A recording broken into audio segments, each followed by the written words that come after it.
Mark chapter 9. And he said to them, Truly I tell you, some who are standing here will not taste death before they see that the kingdom of God has come with power. After 6 days, Jesus took Peter, James, and John with him and led them up a high mountain, where they were all alone. There he was transfigured before them. His clothes became dazzling white, whiter than anyone in the world could bleach them. And there appeared before them Elijah and Moses, who were talking with Jesus. Peter said to Jesus, Rabbi, it is good for us to be here. Let us put up 3 shelters, one for you, one for Moses, and one for Elijah.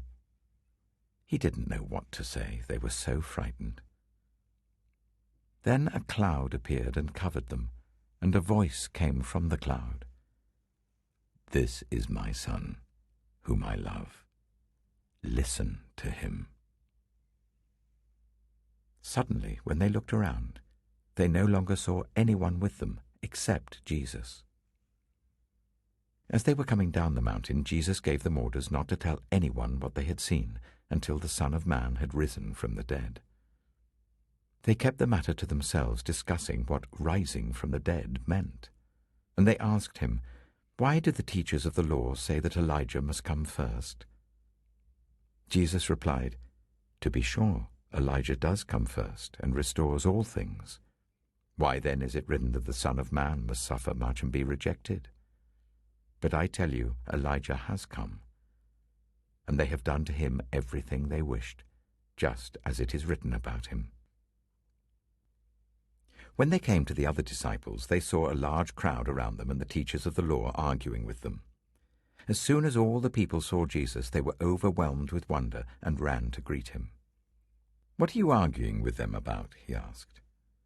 A man in the crowd answered, Teacher, I brought you my son, who is possessed by a spirit that has robbed him of speech. Whenever it seizes him, it throws him to the ground. He foams at the mouth, gnashes his teeth, and becomes rigid. I asked your disciples to drive out the spirit, but they could not. You unbelieving generation, Jesus replied. How long shall I stay with you? How long shall I put up with you? Bring the boy to me. So they brought him. When the spirit saw Jesus, it immediately threw the boy into a convulsion. He fell to the ground and rolled around, foaming at the mouth. Jesus asked the boy's father, How long has he been like this? From childhood, he answered. It has often thrown him into fire or water to kill him. But if you can do anything, take pity on us and help us. If you can, said Jesus. Everything is possible for one who believes. Immediately the boy's father exclaimed, I do believe. Help me overcome my unbelief. When Jesus saw that a crowd was running to the scene, he rebuked the impure spirit. You deaf and mute spirit, he said, I command you, come out of him and never enter him again. The spirit shrieked, convulsed him violently, and came out.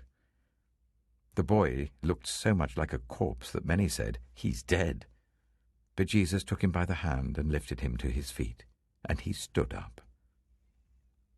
After Jesus had gone indoors, his disciples asked him privately, Why couldn't we drive it out?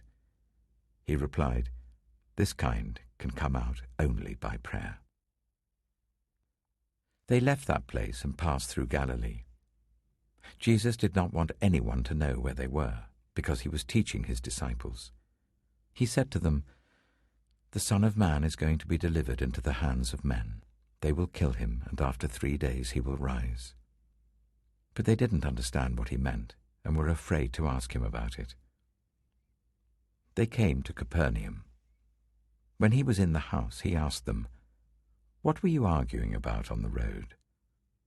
But they kept quiet because on the way they had argued about who was the greatest. Sitting down, Jesus called the 12 and said, Anyone who wants to be first must be the very last and the servant of all. He took a little child whom he placed among them. Taking the child in his arms, he said to them, Whoever welcomes one of these little children in my name welcomes me, and whoever welcomes me does not welcome me, but the one who sent me." "Teacher," said John, "we saw someone driving out demons in your name, and we told him to stop because he was not one of us." "Do not stop him," Jesus said, "for no one who does a miracle in my name can in the next moment say anything bad about me. For whoever is not against us is for us. Truly I tell you, anyone who gives you a cup of water in my name, because you belong to the Messiah, will certainly not lose their reward. If anyone causes one of these little ones, those who believe in me, to stumble, it would be better for them if a large millstone were hung around their neck and they were thrown into the sea. If your hand causes you to stumble, cut it off. It's better for you to enter life maimed than with 2 hands to go into hell, where the fire never goes out. And if your foot causes you to stumble, cut it off. It's better for you to enter life crippled than to have 2 feet and be thrown into hell. And if your eye causes you to stumble, pluck it out. It's better for you to enter the kingdom of God with 1 eye than to have 2 eyes and be thrown into hell, where the worms that eat them do not die, and the fire is not quenched. Everyone will be salted with fire. Salt is good, but if it loses its saltiness, how can you make it salty again? Have salt among yourselves and be at peace with each other.